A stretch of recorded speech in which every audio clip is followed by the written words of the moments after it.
तो नमस्कार, सत श्री अकाल।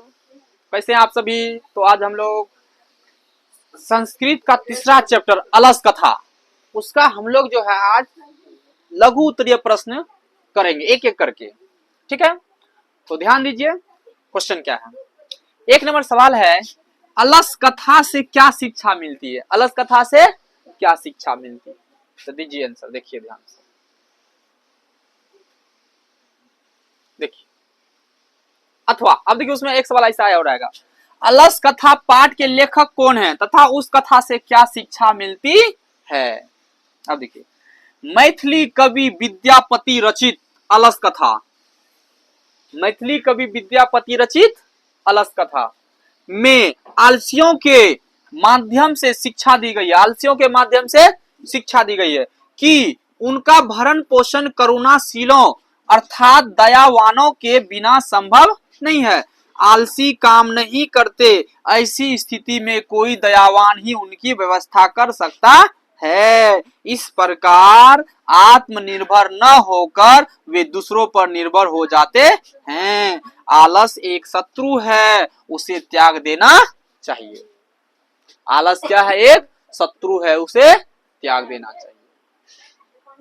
अब देखिए दूसरा क्वेश्चन है, आलसशाला के कर्मियों ने आलसियों की परीक्षा क्यों और कैसे ली।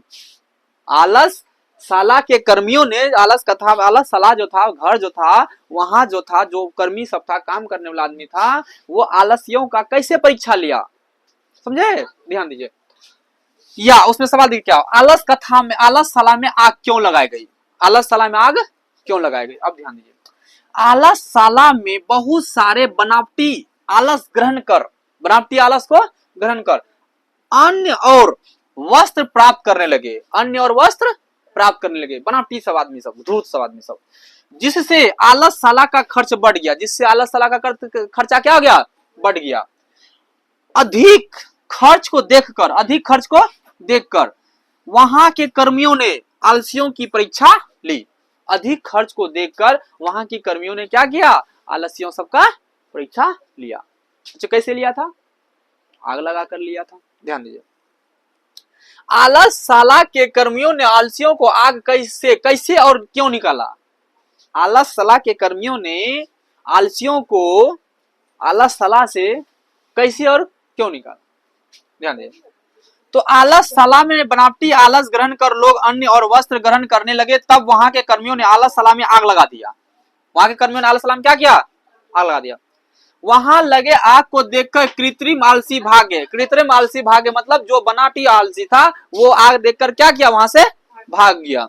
ठीक है, लेकिन चार आलसी वहीं सोए रह गए। चार आलसी वहीं सोए रह गए। शोरगुल के बाद भी चारों आलसी सोए अवस्था में बातचीत कर रहे थे। शोरगुल मतलब पूरा हल्ला भी हो रहा था, फिर भी चारों आलसी क्या किया, एक दूसरे से बातचीत करते करते सोए रह गया।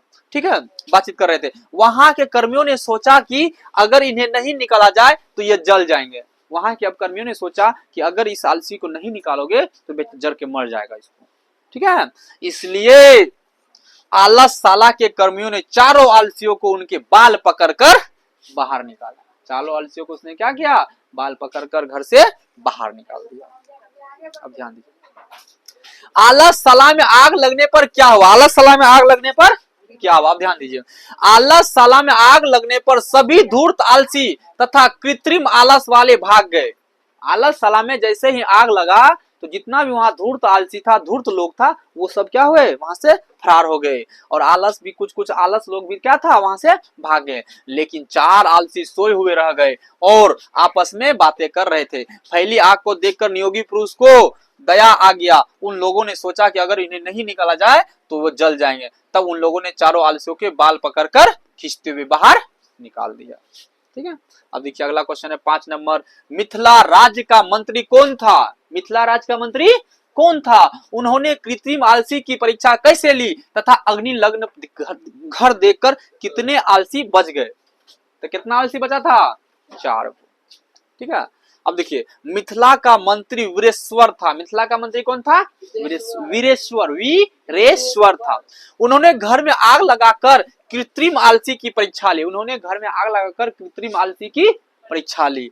अग्नि लगन घर देखकर 4 आलसी बच गए।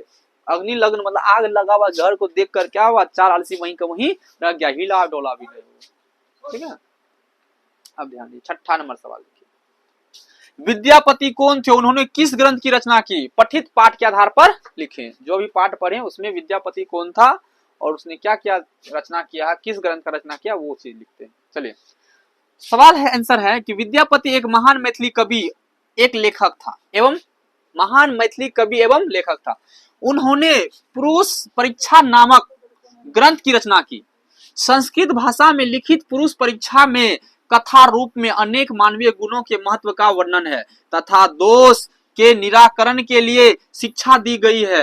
विद्यापति लोकप्रिय मैथिली कवि थे, ये संस्कृत ग्रंथों के रचयिता भी थे। इनकी ख्याति मैथिली विषयों के साथ साथ संस्कृत विषयों में अत्यधिक थी। ध्यान दिए, अगला सवाल 7 नंबर है, अलस कथा का क्या संदेश है। अलस कथा पाठ में किस पर चर्चा की गई है, तो अलस कथा में आलसी आदमी का चर्चा किया गया है, उसमें आलसियों के बारे में चर्चा किया गया। देखिए तो आलस कथा का संदेश है कि आलस एक महान रोग है। आलस एक क्या है, महान रोग है। जीवन में विकास के लिए व्यक्ति का कर्मठ होना अति आवश्यक है। जीवन में विकास होने के लिए इंसान को कर्मठ होना अति आवश्यक है। आलस्य शरीर में रहने वाला महान शत्रु है। आलस जो है शरीर में रहने वाला महान शत्रु है, जिससे अपना परिवार का और समाज का विनाश अवश्य ही होता है। अगला देखिए सवाल है, किनकी क्या क्या गतियां हैं, पठित पाठ के आधार पर स्पष्ट करें।